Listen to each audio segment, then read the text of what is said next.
Pete's Extra Point.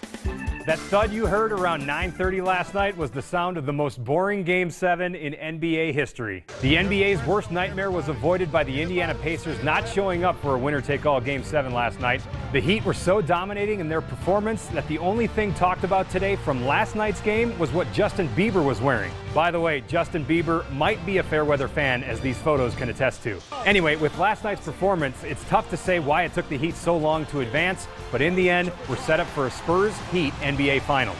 While the Heat have been struggling to put away the Pacers, the Spurs have been doing what they do best: resting. Spurs head coach Greg Popovich is notorious for sitting his stars during the regular season. In fact, just this past November, the Spurs organization was fined $250,000 by the NBA for resting 4 of their key players in their only visit to Miami during the regular season.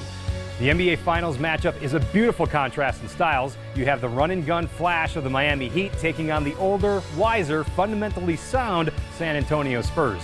My heart wants to pick the old guys, but my mind says stick with the superstar, so I'm going to take the Heat in 7 games over the Spurs.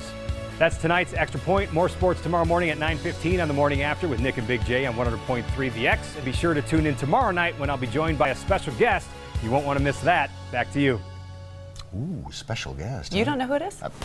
I don't either. I have no clue. Who are you taking? Are you taking I'm Miami? taking the old guys. The Spurs. Oh, yes. That's not a huge And our director surprise, says every year the Spurs have won. It's been an odd year. Oh, it's odd as in number odd. Well, that too. Okay. Oh. Yeah, I think that's what he meant.